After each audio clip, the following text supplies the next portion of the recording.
A lei e processo atual, mas está atual na Aruba, está marana een landsverordening wegverkeer, en een landsbesluit voorschriften voertuigen. Een landsbesluit voorschriften voertuigen, dat doen eigenlijk een quadro legal na motorvoertuigen, dus vehiculo aan die motor. Que tipo de vehiculo die motor mag die ta arriba nos carretera aan público. Dus het doen een quadro legal, ora ta trata e uitrusting, sin anti een open carrosserie, gesloten carrosserie, sin anti porta, sin anti seatbelt, sin anti luz, sin anti spill, sin anti brake, etc.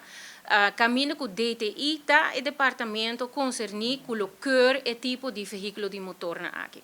Nós conhecemos duas categorieën motorvoertuigen, auto, bus. Er zijn natuurlijk een keuring, wanneer het proces está actual, segundo o quadro de lei, e não está registrado para imposto de veículo de motor na DEMP. Momento que não passa a keuring na DTI, nós está registrado e não está kentekenplaat, dan heb je een plaatje nummer. Depende de categorie die motorvoertuig.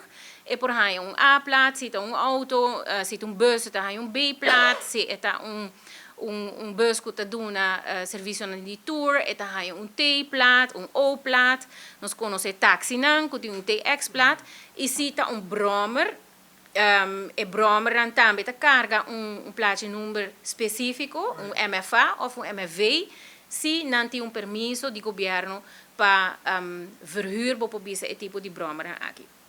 Ora te trata e-steps, e-bikes, e-choppers, segways e tuk-tuk nós temos o seguinte desafio que não está cumpre com o requisito de landsbesluit voorschriften motorvoertuigen.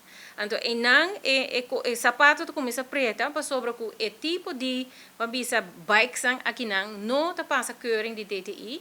Que men não mag dita arriba nos carretera nan público. Nós compreendemos que a comissão há um conselho na Ministério de Justiça e o Ministério de Justiça a mencionar aqui também que o vai quita o tipo de veículo aqui fora de nos carretera público. Se botar arriba e openbare weg, nós visão holandês, bolo perde bo step, bolo perde bo e-bike, bolo perde bo segways nan kuta arriba carretera público. Para sobre que não está ilegal, não tem mag de estar nos carretera no público. Tem negócio que faz bicicleta, não tem problema. Pero no momento que tem negócio que está verhuur tipo de veículo que tem motor, vou percorrer 80 km, 50 km, depende de que tipo de motor e que tipo de veículo, lo se cumpre o quadro de lei. Outro país, por exemplo, nós não vai keuren. Zij de decisão que o governo de outro país toma, nós não keuren e-bikes nós não bij haast moeilijk com keuring, nós bisa com não tem mag die daar arriba openbare weg met alle gevolgen van die natuurlijk, e nós bij cobrar imposto de ex-bedrag para aia. No, é uma decisão que o governo não tahasi ou país não tahasi. Mas como de que nós país Aruba a decidir que não nós está manter a lei vigente, a lei que está vigente, nós está bij handhaven, dus não tem mais de estar arriba nos carretera no público, e nós lo quita police, corpo policial lo quita e bikes e steps aqui fora de carretera no público, para sobre que não está perigo para tráfico.